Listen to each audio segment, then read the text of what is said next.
Hello, psychology students, and welcome to our psychology virtual class. It's been a while since I presented, so it's good to be back.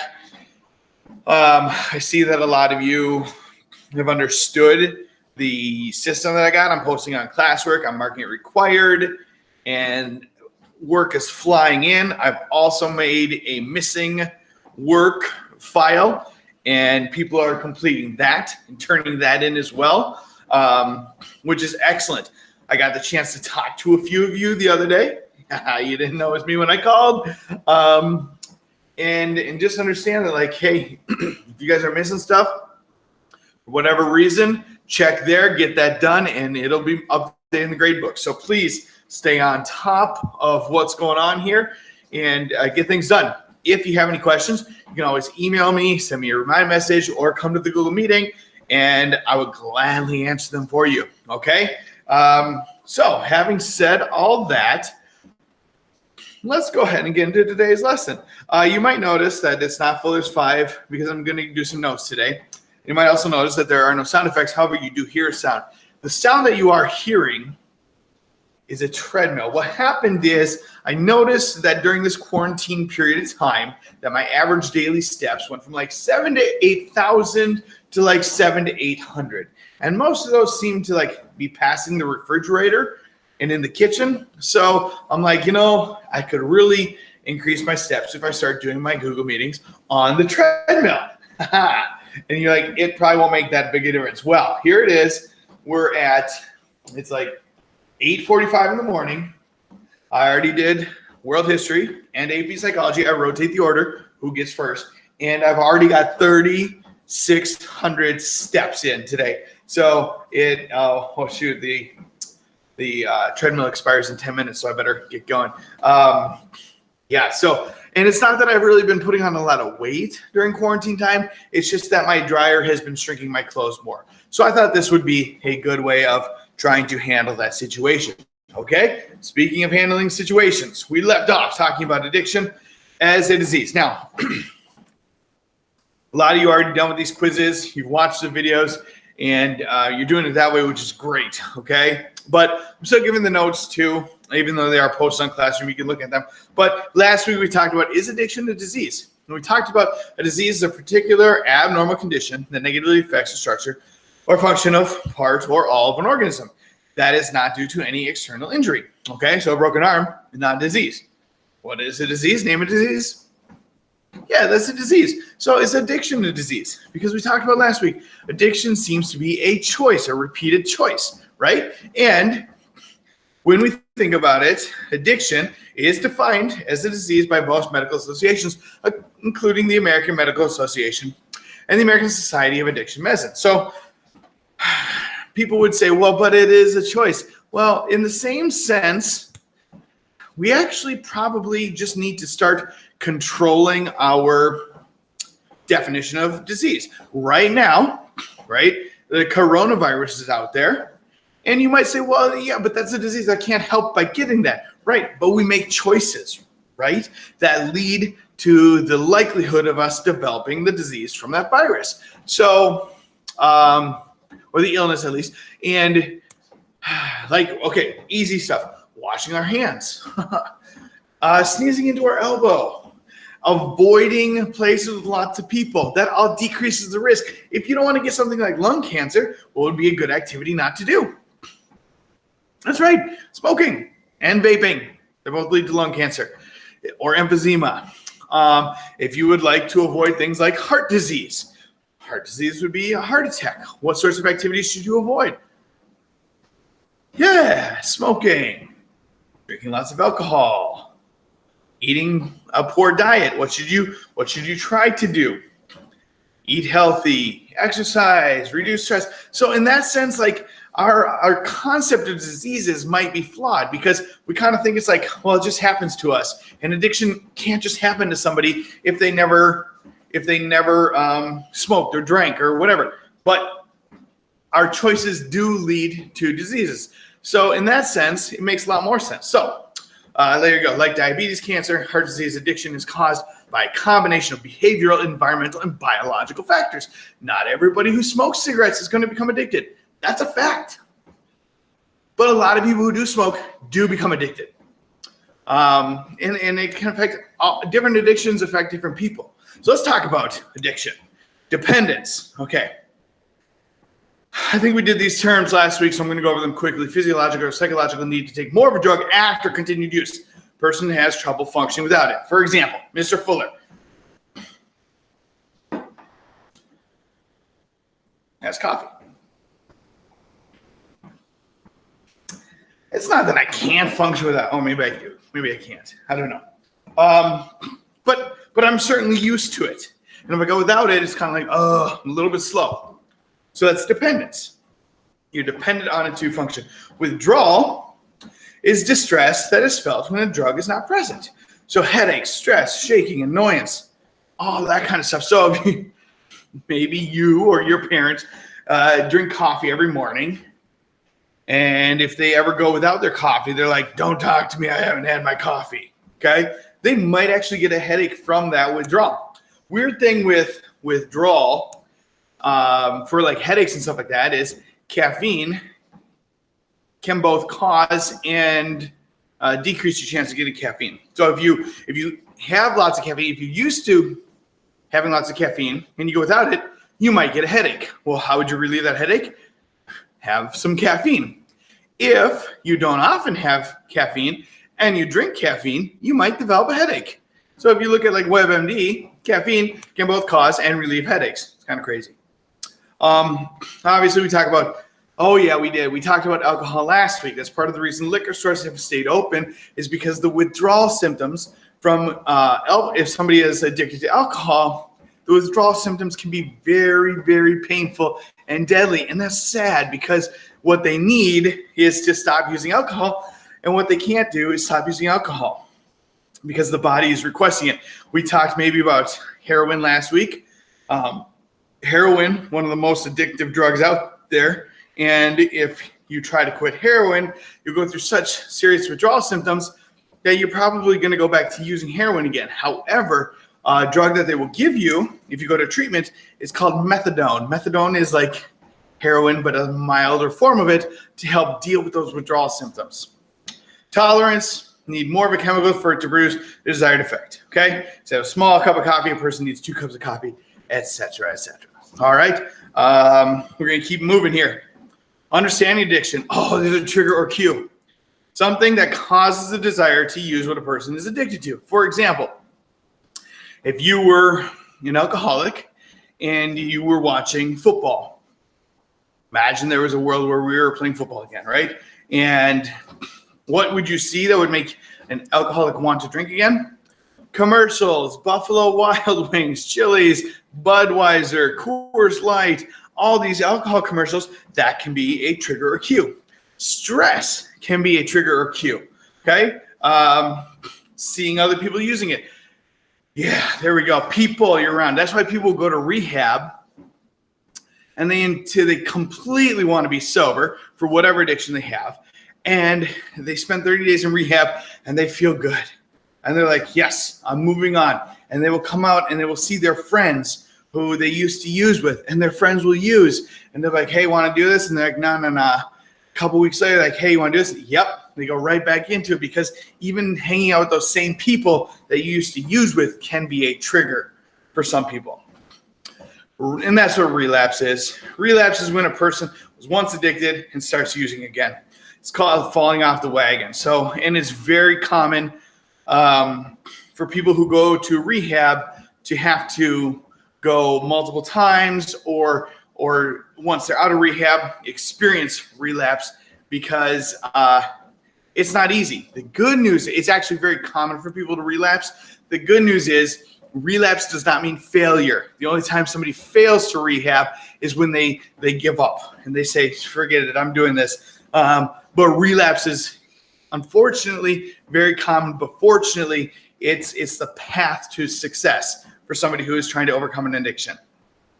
Enabling, you may have heard this term before, shielding people from experiencing the full impact and consequences of their behavior. So for example, what does that say there? There's so many good video clips that we watched during this. There's one where there's a girl from a city in Minnesota. This is a real thing. And she's addicted to heroin. And the city of Minnesota starts with an M. Guess what city it was? Minnetonka. And they show her, and she's just like, it was like a documentary. And they show her using heroin. And there she explains that she's spending, up to, hundreds of dollars a week and thousands of dollars a month on her heroin addiction. And they're like, well, where do you get the money? And she just tells the camera, she goes, I get it from my parents. And they interview the parents, and they're like, yeah, we know she's addicted to heroin, and we give her that money. She tells us it's for clothes or gas for her car, whatever, but we know it's for heroin. But we give it to her because we don't want her to go out and steal or sell drugs or become a prostitute, stuff like that, to get the money for her heroin addiction. That, her parents are like, well, we're kind of helping, because that way she doesn't have to commit crimes to get it. But they're actually enabling. They're shielding her from experiencing the full impact of the consequences. It's not supporting. And a lot of times people enable because they love the people and they care very deeply for the people that are actually addicted. So there's a very fine line between helping and enabling. And that's something that if you know someone who goes to rehab, they do focus and they say, like, look, you have to let them experience consequences. They need to experience consequences, and it's hard because it is not fun watching loved ones suffer. But it's not fun to have loved ones who are addicted either. There's some characteristics, difference between enabling and helping. I'm not going to read that whole thing there for you. Yeah, there you go. We'll take a look at 2 there. Giving the addict money, that's enabling. Giving the addict love, not money. So you could let them stay with you, that's helping. But let them stay with you and give them money, that's going to be enabling.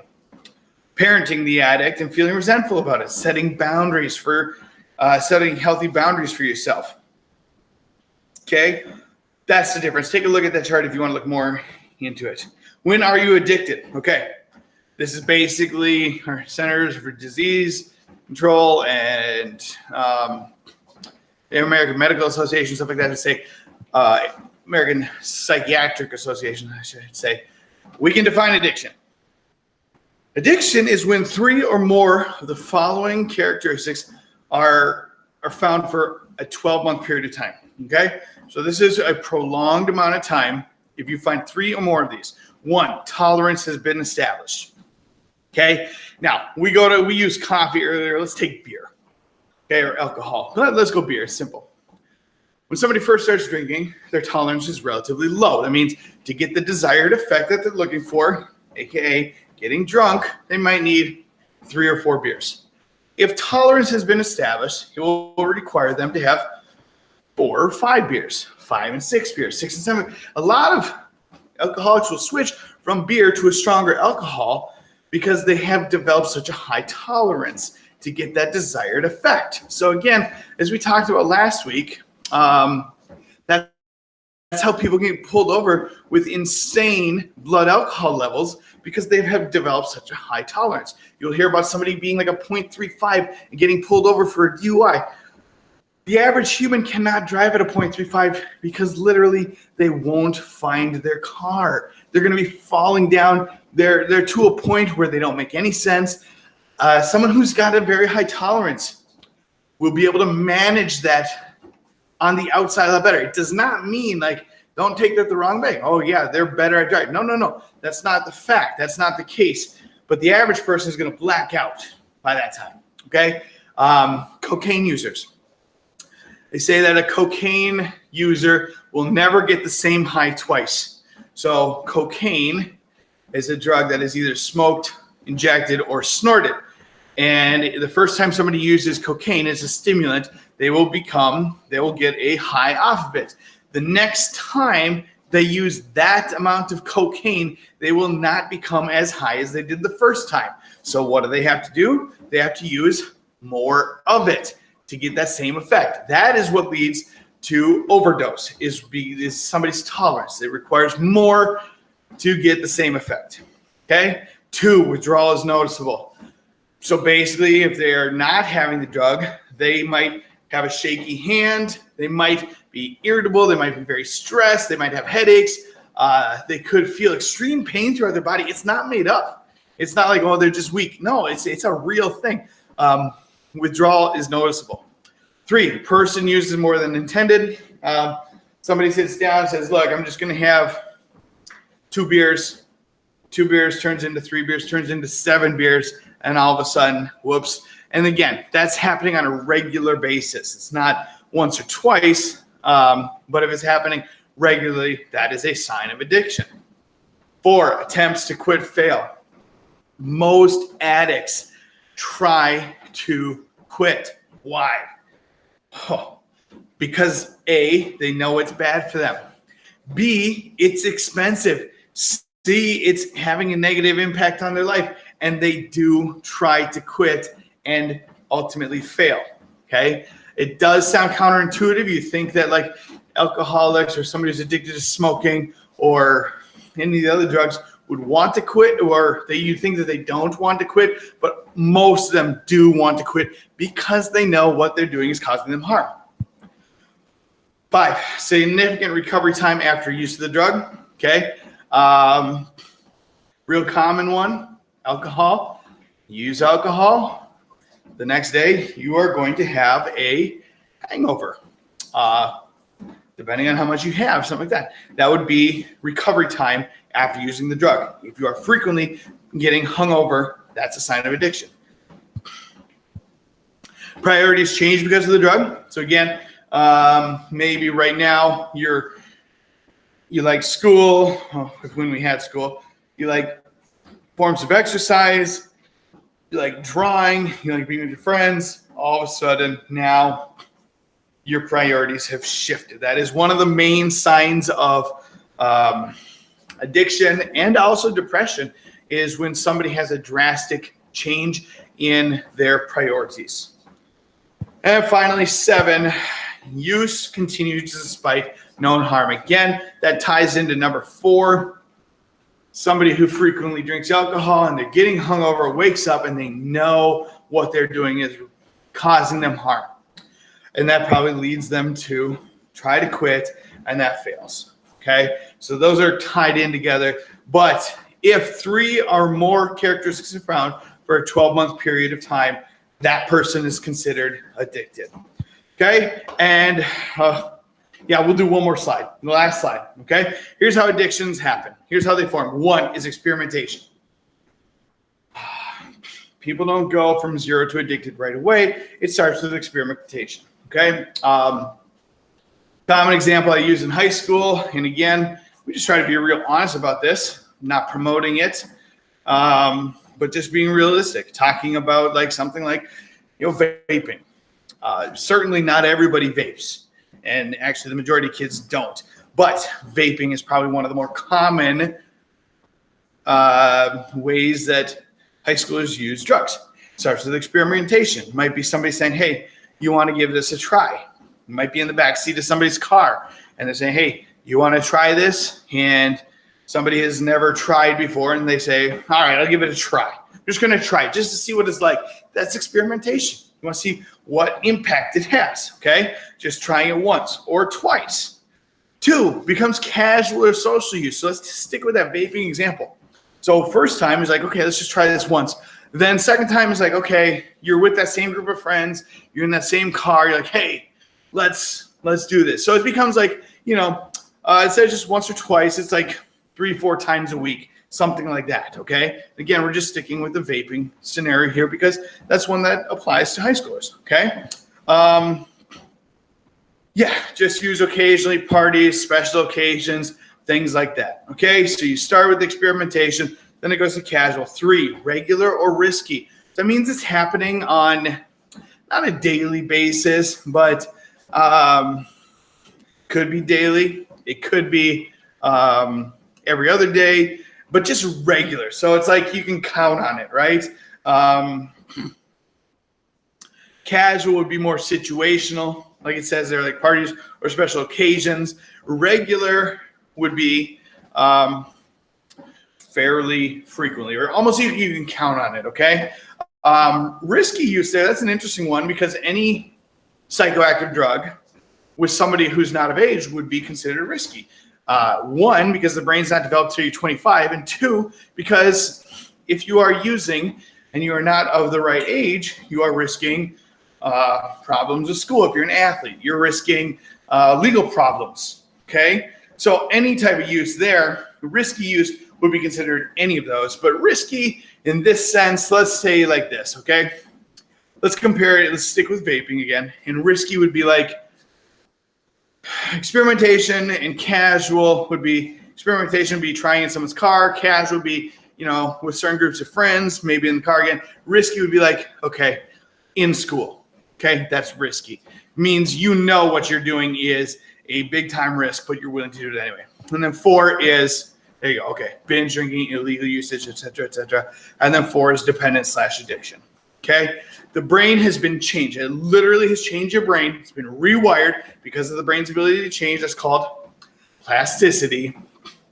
And now requires the symptoms or withdrawal, requires a substance or withdrawal symptoms are present, okay? There you go. There's the 4 stages of addiction: experimentation, casual, risky, and addiction. That's it for today. I hope you guys are doing well. If you or anybody you know is struggling during this time and they're having addictions, or if they're just having a tough time in general, feel free to reach out to me, to a counselor, to another teacher, family members, because this is an abnormal situation and that can cause stress. So just always know that you can count on us to help you out, teachers and other people at school. Other than that, I hope you guys are doing well. You're staying safe. You're staying healthy. You're getting good amounts of rest. Get outside. Enjoy this beautiful weather. And as always, remember, charge your Chromebook. Thanks for watching.